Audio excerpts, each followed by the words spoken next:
well, let's get started. We're going to talk about missing data today, and a lot of concepts and information about that we want to cover. So we'll get going here.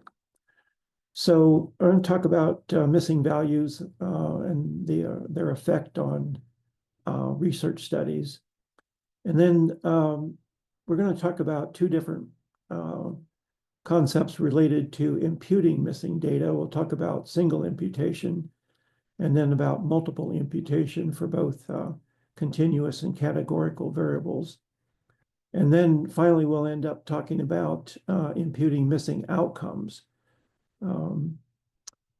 In multiple imputation or single imputation, we're talking about imputing variables, independent variables, or variables that you want to use for prediction or for modeling a particular outcome. But we can also impute outcomes that are missing. We'll talk about that at the end. Okay, so in research, missing data is pretty much inevitable, and that may affect the results of statistical analysis. And most statistical software is designed to do complete case analysis. However, if we do this, where you have the deletion of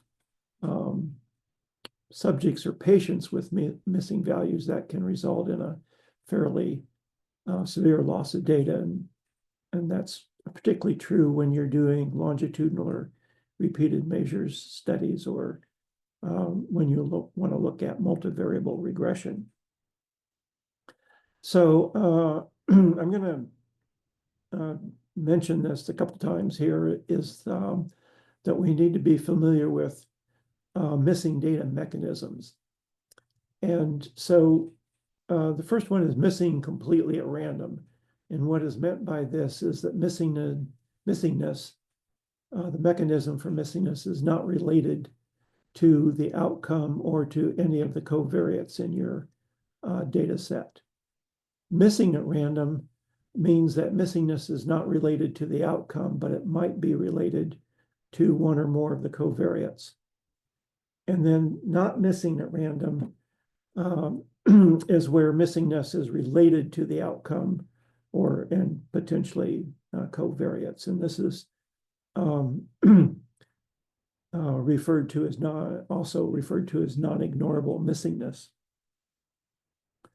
So some missing at random examples here is, so if a researcher is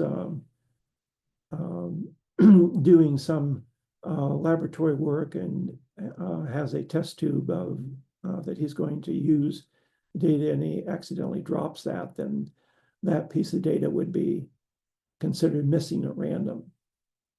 Or another example might be a research subject who forgets their intervention appointment in a weight loss study, or if something unforeseen happens, like they're backing out of their driveway and get hit by another car, or any survey question that just is accidentally overlooked by the person completing the survey. Or if you forget to record, say, for example, subject height and weight to calculate BMI, that would be missing at random. In other words, they're not related to the particular outcome of interest. Some examples, though, of not missing at random: if say a subject fails to show up for a weight loss intervention because they think they haven't lost any weight, then that's not missing at random, because the missingness is related to the outcome. Or survey questions that are intentionally skipped. For example, if you have a survey question on income, maybe that's not going to be answered by the wealthy or the less wealthy. And then another sort of classic example is the quality of life questions. And this is particularly true in longitudinal or repeated measures. Usually as your study goes further out in time, then the quality of life questions are not answered by the less well patients, because either they have poor quality of life and are not interested in your questionnaire anymore, or perhaps they've died. And then another one, which at least in the past is true, is ejection fraction, left ventricular ejection fraction. Because in the past, this to measure or assess ejection fraction was based on a physician's decision based on the patient health, because it was, and maybe still is, I don't know, maybe they've developed more invasive tests now, but it's an invasive test to get ejection fraction. And so it's possible that the patient, from the physician's perspective, is not well enough to undergo the procedure. So typically, what is usually done, or even in addition to imputing missing data, a complete case obviously fails to utilize all the data, because you're eliminating cases that have any that are missing on any particular variable. Now, it's possible that you can do this if the remaining cases are representative population, but that's not always the case. And of course, you never really know that for sure. And then perhaps even more important is that if you're losing subjects or patients because of missing data, then you're going to lose power for your statistical analysis. So let me talk about single imputation for a bit. The common ones are to replace the missing value with the mean of observed values. And we'll give some examples of these here in a bit. Another commonly used one is what's called hot deck imputation. And so what this means is that you find a matching case matched on some set of variables, age, race, sex, that has a non-missing value, and you replace the missing value for that particular subject with the data from the matching case. And then another commonly used one is last value carried forward, where this is particularly used in repeated measures data, where, as we mentioned, as you go further out in time, you tend to lose data. So one thing that is done is to carry forward the last known value. As we'll see, some of these have, actually all of these have sort of severe limitations. So let me give an example here with a small set here of repeated measures data. So you can see that out of my 10 subjects here, only 2 have complete data. So the others have some sort of missing for one or more of the variables. So let's look at subject number 2, who's missing data at 1 month. So one way of doing this is to insert the mean of the 1 month variables. And so there's actually a couple ways of doing this. And so what do we mean by, or what is inserting the mean? Well, we can insert the mean of the 2 adjacent observations. So we would insert the mean of 15 plus 35, which is 50, so that would be 25. Or maybe we want to insert the mean of all 3 non-missing values, 15 plus 35 plus 41, which is about 30, I think. But what about inserting the 1 month mean for those that have observed values? Well, if we take the mean of the observed values at 1 month, we get a value of about, I think, around 23. So you can see that inserting the mean here involves kind of a decision. What do you want to do here? Because you get different answers depending on what mean you're talking about. Typically, the one that is used most is to use the mean of the adjacent values if they're non-missing. Okay, so let's take subject number 3 here, for example, who has all the values except at 12 months, the last observation point in the study. So what do we do here? Well, as we mentioned before, we could take the mean of the 3 preceding values, or maybe we could take the mean of all the 12-month values. Or, as we could have done with subject number 2, we could use the last value carried forward. So for subject number 2, that would be 15. For subject number 3, that would be 29. So those are the examples of inserting mean or the last value carried forward. Now, a problem with the last value carried forward for subject number 3, as well as for 6, 7, and 8, is that we don't know really whether this value is missing at random or not missing at random. And it's highly likely, or at least could be likely, that this person is missing the 12-month value because they say didn't fill out the questionnaire or whatever it was. Maybe they expired, so this value is not missing at random.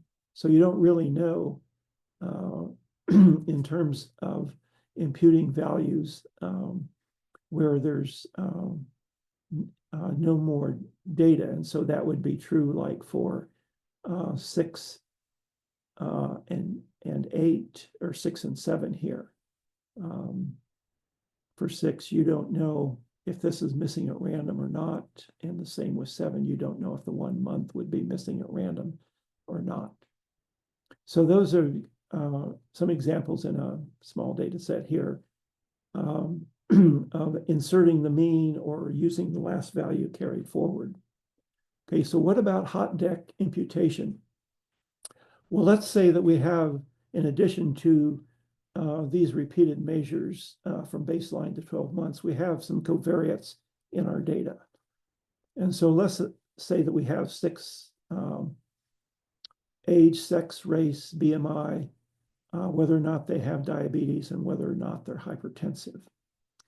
So what we would do then in that case, if we wanted to do hot deck imputation, so for example, subject number 2 here, who's missing data at 1 month.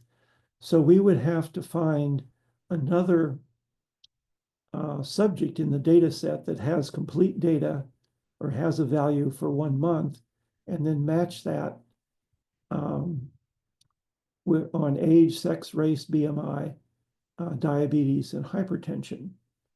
Now, there's a couple of issues with this. One being that depending on how many covariates, it might be kind of hard to find a matching case. Also, for the continuous variables like age and BMI, are you going to match exactly on age, or do you want to take an interval of ages that you might match on? So for example, we might say, well, we'll match on age if they're within plus or minus 5 years. And the same thing for BMI. You would come up with a range of values.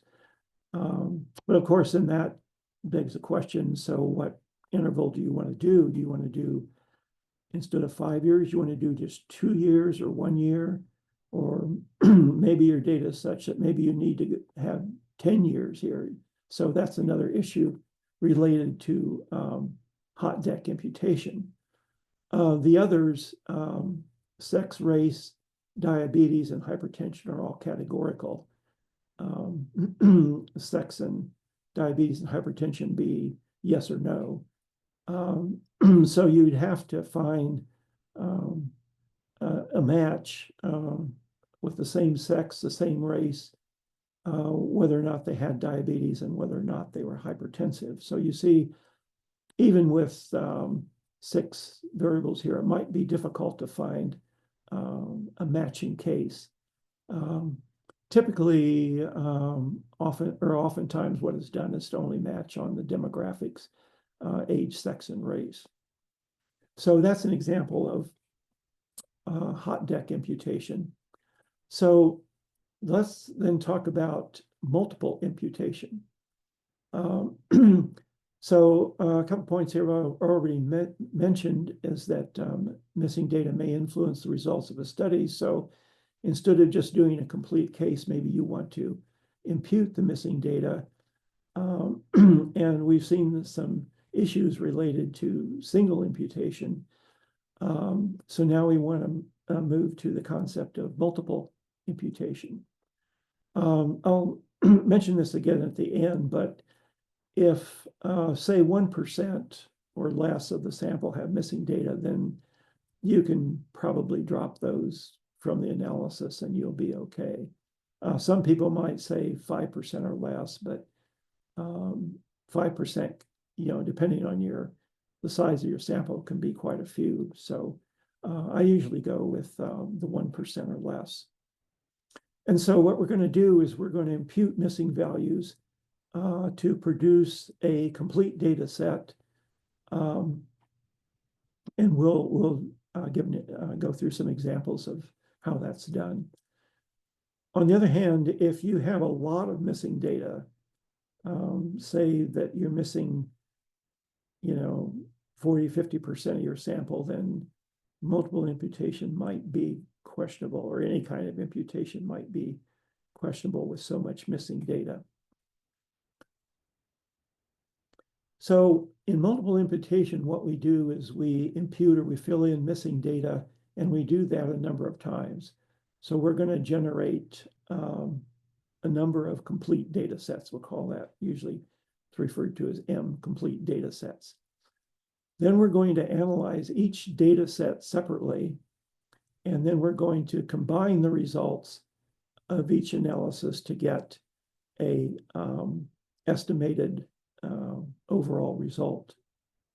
And so, for example, I have a regression equation here where y sub I is, say, dependent on other covariates, X, Y, and Z, or however many you have. In this case, the outcome is the variable itself, the covariate with missing values. It's not the outcome of interest you're looking in. It's a covariate that has missing values in it. But that's the basic idea, is that we're going to use that as the outcome, and we're going to regress on several other variables, covariates, and get a value for the missing value. So as far as the imputation methods, we use the typical regression, whether it's linear regression or logistic regression. And as I mentioned, then the dependent variable is modeled as a function of all the variables, or at least a set of other variables. Another method that's particularly attractive is what's called predictive mean matching. What this does is it generates a predicted value, and then it randomly selects the closest value from several or a sample of non-missing values. And in software, you can specify how many non-missing values you wanted to choose from. And so this is where then we have the equation that I had before, where the y is a independent variable that has a missing value. A couple of other possibilities that don't really have time to talk about today is we can use Markov chain Monte Carlo simulation, and we can then also use propensity scores, where we have the propensity score as an indicator variable for missingness. So as I had before, a slide before, and I want to put this in here a second time because this is important. The missing data mechanisms, missing completely at random, missing at random, and then not missing at random.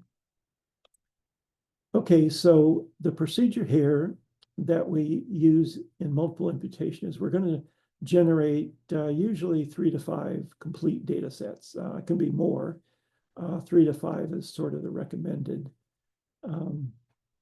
We're going to analyze each data set individually, and then we're going to combine the results to get estimates of our regression parameters. And so the regression parameter across all 5 or 3 or 5 data sets, or however many you do, is just the average of the regression parameters of however many analyses you do. Now, the standard errors are a little bit more complicated to compute because we need to take into account both within and between data set variance. So multiple imputation introduces random variability in the imputation process. And as I've already mentioned about how you estimate the regression coefficients, and I'll give an example of calculating the standard errors here in a minute. And as I mentioned, 3 to 5 imputations are usually sufficient, but not always. And there has been literature that's demonstrated for some data sets that you need more than that. In my view, it's like how many imputations you do is going to kind of depend on the data itself. Okay, so in terms of the methods that we talked about, single imputation is generally a bad idea. And the reason for this is what you're doing is you're putting in for missing value a constant. And you remember that your variables are random variables, so they can take on a range of values, but single imputation doesn't take that into account. If you do linear regression, for example, you draw values from some distribution, you might get values that are outside of all the observed values, or even impossible values. And oftentimes, when you assume that a distribution is normal, you sometimes then will get negative values when only positive values are possible. So that's why predictive mean matching is particularly attractive. It's based on regression, but it will draw values from observed cases, so you always get a value within the range of the observed values. And then if our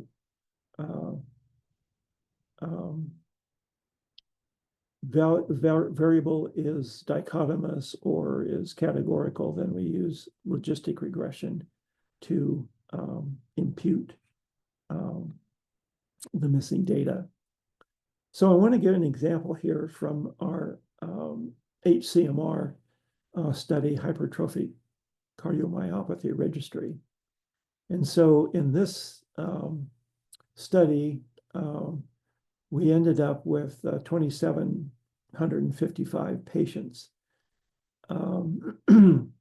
And it was, and the follow-up at the time we did the study here was about 4 years. The primary outcome, which we're actually still looking at, is sudden cardiac death. A secondary outcome that we did analyze is atrial fibrillation. And so what we did is we did basically 2 different ways of imputing variables, missing values. So we imputed values for one variable, were used to impute values for the next variable in a sequential fashion from least missing to most missing. And this we did 5 complete data sets. And then we did an additional 5 sets of complete data where the order of imputation was randomly assigned. And so in our analysis, then we had 10 complete data sets. So our primary analysis then would perform 10 times. And so our estimated regression coefficients, which in this case were survival coefficients, or time to event, time to 8, not survival, but 8, time to an AFib event. So the estimated regression coefficients were just for each variable, the sum of the coefficients divided by 10, the number of data sets. So that's just the average of all the regression coefficients. For the standard errors, however, we need to take into account, as I mentioned before, both within and between variance within the 10 data sets and between the 10 data sets. And so we have then the average variance of the 10 data sets, and then B in this case, capital B, is the average sum of squares, where that's the average over all data sets minus the individual data set squared, and then you divide that by 10. So the standard errors are, as I mentioned, you have to take into account both within and between variability.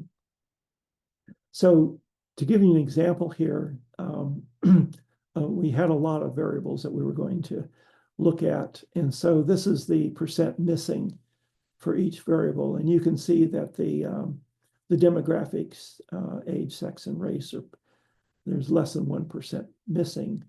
And then we have some that have only around 1 or 2% missing. And then when we get down to other variables like BNP and troponin, the missingness percentage increases. And then when we have the imaging variables, LV mass and so on, there's more missing. And then we have 3 morphology variables here that have a little less than 5% missing. So in this case, what we did is we imputed the missing values and had 10 data sets. And then so we ran our analysis on each of the 10 data sets. And so we used the elastic net method to identify the important variables. That's another presentation going to another time. But so anyway, you can see the variables that were selected over all 10 data sets. The first 2 were always the same, LA volume and contractile percent. After that, there was some variation, and sometimes quite a bit variation, in the variables that were selected. So what we did for the final analysis is that we chose 11 variables that showed up in all 10 of the data sets, regardless of the order in which they were selected. So that was one example of just using multiple imputation where as sort of the beginning point for a more complex analysis. I want to talk about the concept of multiple imputation by chain equations, or MICE, because this is a commonly used method and is available in a number of statistical software platforms. So it begins by just using a simple imputation, since it's imputing the mean for every missing value in the data set. And then for any one variable that they are set back to missing. And then the observed values from the variables that remain or regressed on the other variable in the imputation model. In other words, our first variable that we're picking here is the dependent variable in a regression model, and all the other variables are independent variables. And then we use, linear logistic, depending on the type of data it is. And then the missing values for this particular variable are then replaced with predictions from the regression model. And then we're going to use that imputed values in our next set of imputations.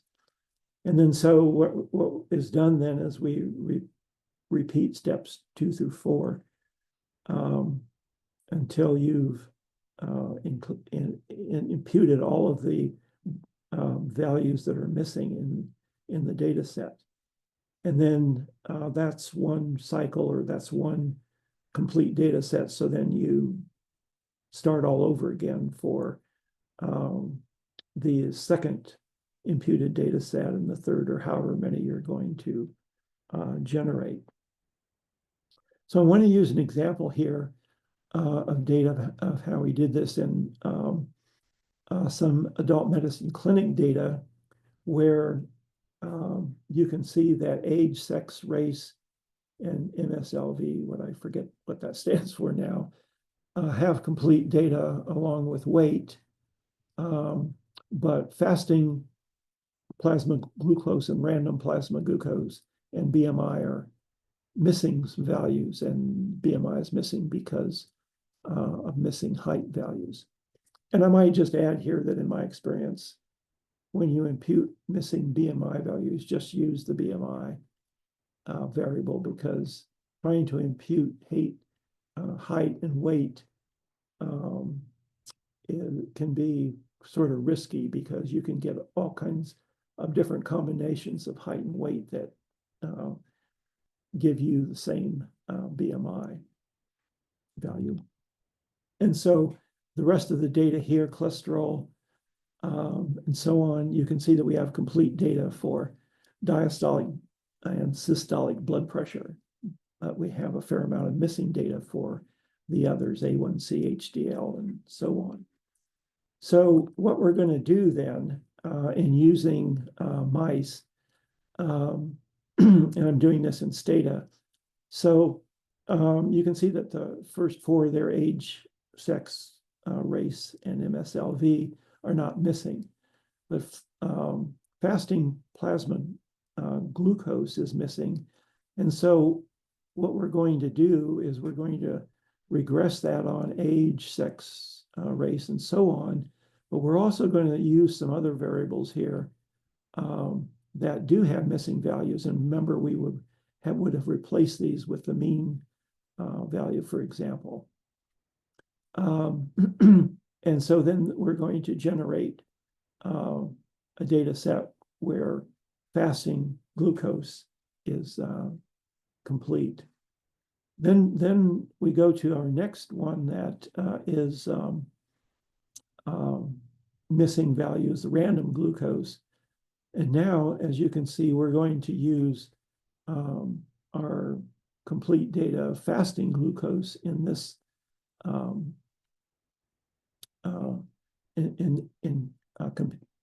imputing the missing values for RPG. but we're also you still have some variables out here that are have missing values, and those would include those would be the means. And then for, say, example, BMI, obviously we're going to use both now fasting and random glucose, because both of those have been, all the missing values have been replaced. And then so on, just going through the different variables where we do imputation. So we then come out with however many imputations we've done. In this case, we did 5. And so if we want to do, say, for example, regress A1C on sex, we can see that we get somewhat different results depending on whether we do the complete case analysis, which in this case is only 9, or whether we get our parameter estimates from our 5 imputed data sets. And they maybe don't look any different here, but we have this is just for a small number, but you can see that you might get quite different results from the complete case analysis. One thing you notice, though, is that the standard errors, of course, are going to be quite smaller when we do the imputed data set than they are for the complete case. Okay, so what if the data are not missing at random? Well, there's different methods that we can do for that, pattern mixture models, selection models, or shared parameter models. I'm not going to spend a lot of time on this just because of time. This would almost be another presentation in and of itself. But just to give you an example here of doing the pattern mixture models, if we have the case where we have intermittent missing data, and what we mean by that is, so for example here, we have our sale angina questionnaire data for a study that we did some time ago. We have data from baseline out to 36 months. And so what we mean by intermittent missing here is, say, for the second row here, we have missing data at 1 month, but we have values at baseline and at 3 months, and then this also has a missing value at 12 months, but also missing complete data at 6 and 24 months. So what we do in this analysis, or this way of handling missing data, is that if we're going to assume that if data is intermittent, that is, it's maybe missing at one time point, but it's not missing at other time points, then we're going to assume that that will be missing at random. However, if we look at the first row here and the last row here, we can see that in this case, after 12 months, there's no data. And the same thing for the fourth observation here. So in this case, we're going to assume that this value is not missing at random. And so we're going to put in a variable here that indicates that the end of the data for this patient ends, and for this one ends at 12 months. So this is kind of a mixture of using, assuming that data is missing at random, and then also has data that we are not going to assume is missing at random, that it's not missing at random. Okay, let me talk about then imputing data in contingency tables. So obviously in contingency tables, we have the cell counts, and then we have marginal counts, the row and column totals. And so in a typical 2x2 table, where we'll say we have cases and controls, that's the outcome, versus whether they're exposed to some treatment or some other condition, yes or no. And so what I have in the box here is the calculation of the chi-square, which involves the observed minus the expected, and then I have the formula here for the expected for each cell. And then the degrees of freedom for a 2x2 table is always 1. The number of rows minus 1 times the number of columns minus 1.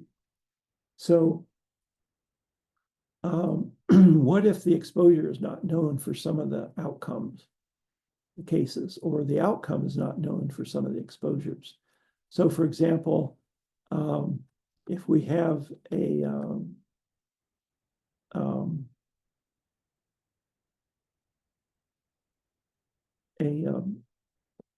2x2 table here that has a row and column totals and then the cell counts. But what if we have an outcome that's missing either for those that are exposed or not exposed? Or what if we have missing values for the outcome? So what can we do to impute missing values in this case? So obviously the best way to do this is to look at an example. So what we're going to do is what's called data augmentation, and we're going to use maximum likelihood or restricted maximum likelihood to do this, and it's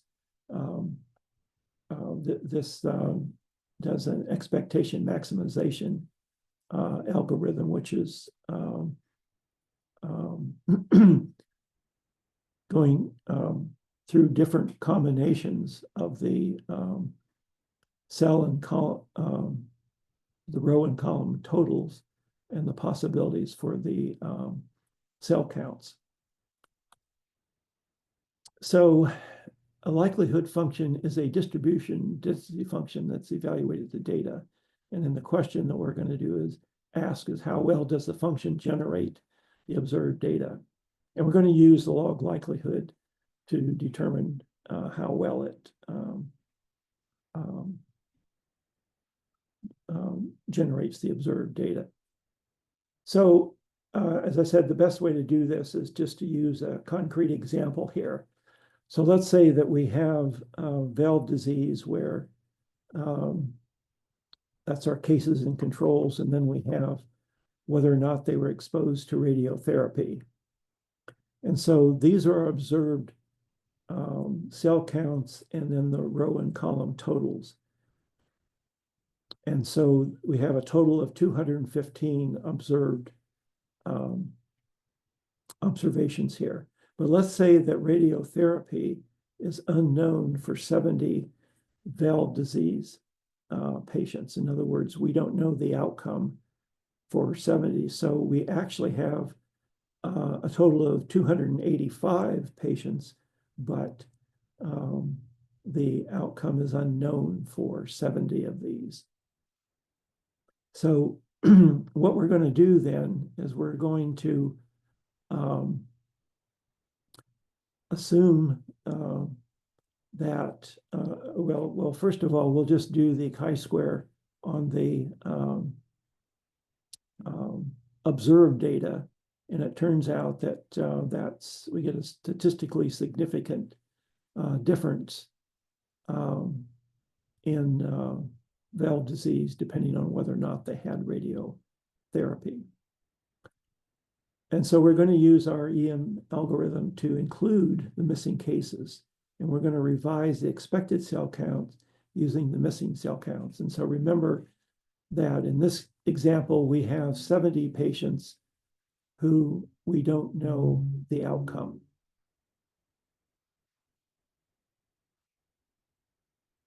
So, and this is my my EM 2x2 algorithm here. I'm not going to go into all the details of this, but it's a function that I wrote in S. It could be probably almost translated directly into R. But I have in my function here, I have the cell counts, the row and column totals, and then I have the R, the number of iterations that I want to do. So this is going to then iterate through, 1 to R. And these are the calculations for revising the row and column, or the cell counts based on the row and column totals, which are then varied. And so if in my D1, D2, D3 here, that's the log likelihoods. So if they are less than some value that I picked, like 10 to the minus 10 here, I did.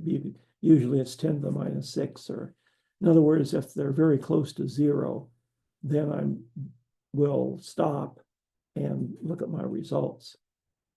If I keep going, then I will go on until I complete my number of iterations I want to do here. And I'm going to come out with the expected cell counts based on my my algorithm here. And so here's the example of 20 iterations. And so here's my cell counts. And you can see here that after about probably 13, 14 iterations, I have what's called convergence. In other words, there's very little difference between the log likelihood, or there's very little difference in this case, the cell proportions, which would mean that there's little difference between the log likelihoods about this around 13 or 14 iterations. And so in my total here now is the 285, not just the 215. And so in my last iteration here is the values that I'm looking for. So what I do then, so for cell 1, I take 285 times 0.4049, and then the same for cell B, C, and D. And so this is what I get. So I get 14 cases that had radiotherapy, 181 that didn't. And then for controls, the 1 and the 89. And so I have the 285. So I've included those with missing data in this analysis. And you can see that I get essentially the same results as I did with the complete case, where I have a significant difference in the radiotherapy and their valve disease. So now I'm going to do restricted maximum likelihood, and I'm doing this just as an example of what can happen here. So in restricted maximum likelihood, we're updating cell proportions by the row plus the column expectations. And so here is my output. I get convergence after about 10 iterations. And so my updated cell counts are 0.03 times 285, 0.65, and so on.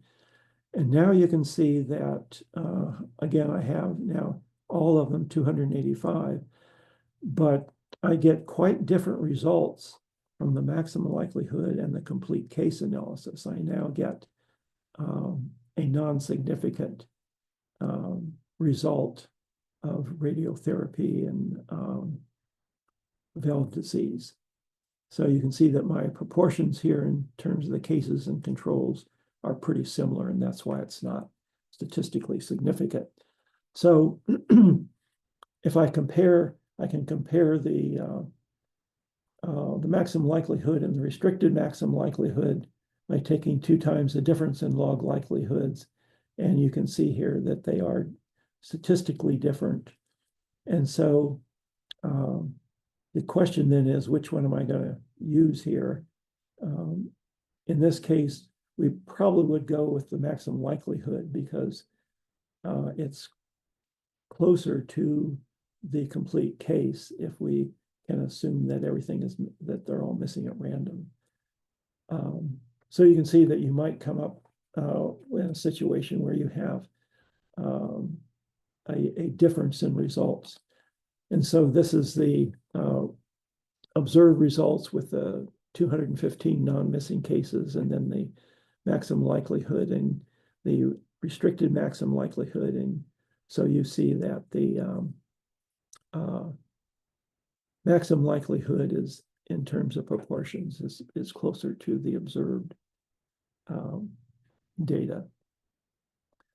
Now, if in this case I only had cases that were missing, but if we had controls that were missing also their radiotherapy status, then the results probably would have been more similar. Now, if they differ, some folks prefer restricted maximum likelihood. Some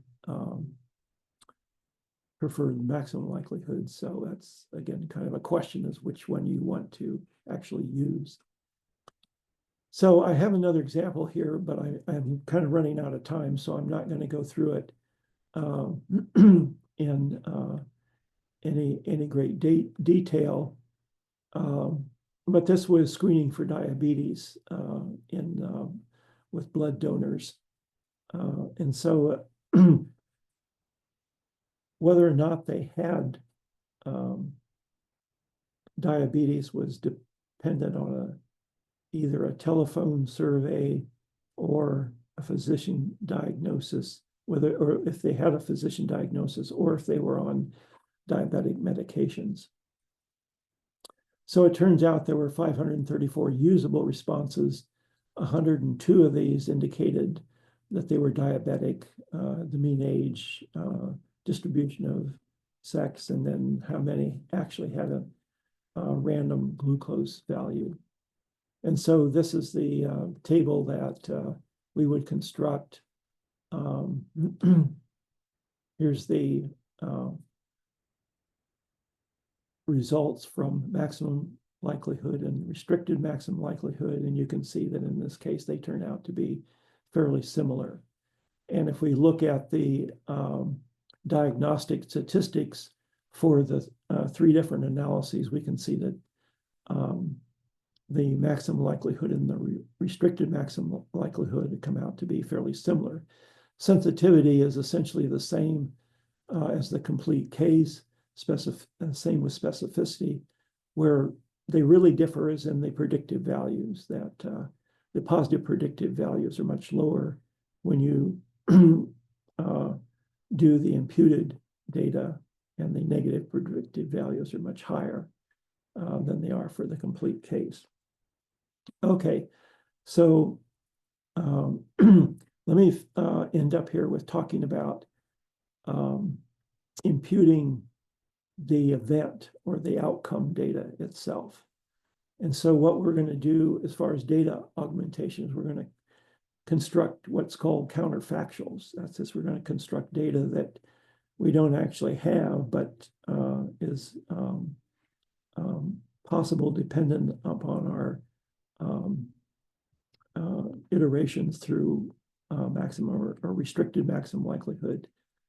And so I just have an example here where I have 4 patients, and patients 3 and 4 are missing the outcome data. So what we're going to do then is we're going to augment by creating the probability for the outcome for patient 3 if they don't have the outcome, or if the outcome is positive. And so we compute these counterfactuals here, the probability of the outcome, And we'll do the same thing for patient number 4. And so in my study that I previously went over, we did sort of the same thing here, except that we had a number that we didn't know whether they were diabetic or not. So this is a table of the variables and then whether or not they had diabetes and how many were missing. And so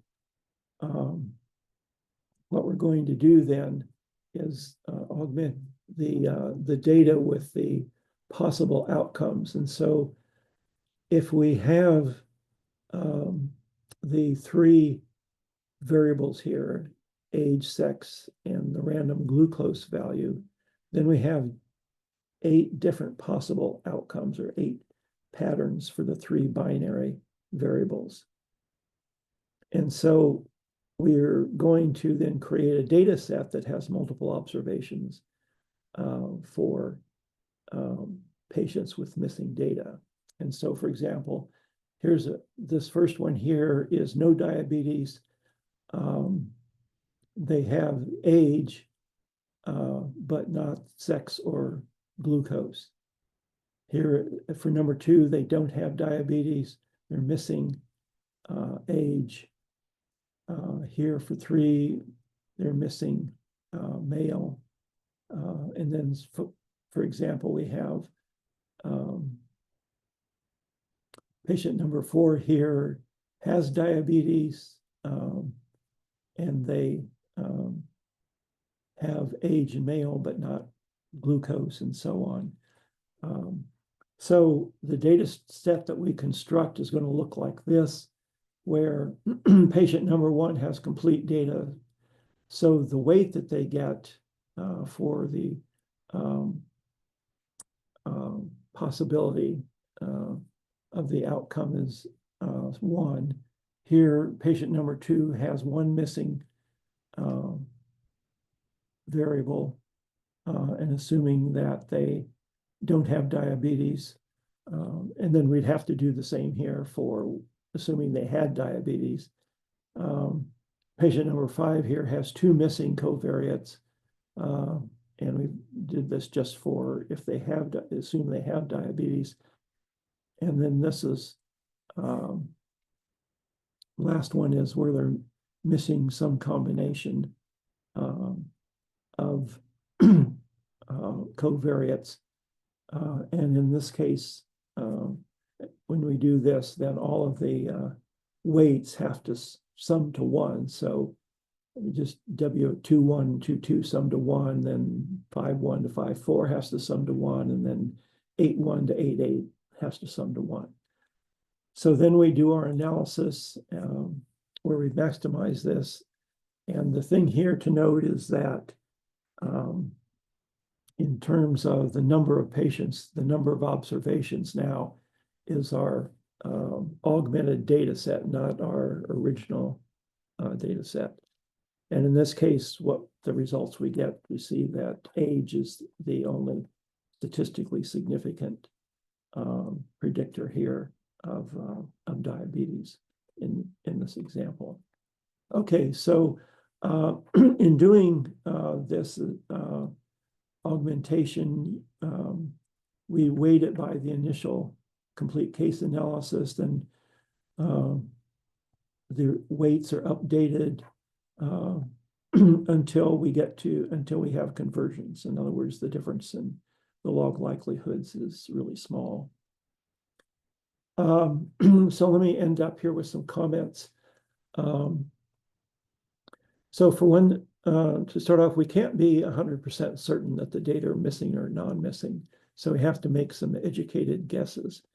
But if you present or write up your results, you need to specify your assumptions about missingness. If the study is a comparative effectiveness, then you can't use the study groups for an imputation variable. And as I mentioned before, if you have 1% or less missing, then you can just do the analysis on the complete case. with pretty good confidence that that's going to be accurate. And then, as I mentioned previously, single imputation is generally not a good idea. Some software, SAS, R. There's a program called Solus from Statistical Solutions that has a missing data routine, and then SPSS also has a missing data routine. And in R, the mice, you need two programs, mice and then the NANIAR.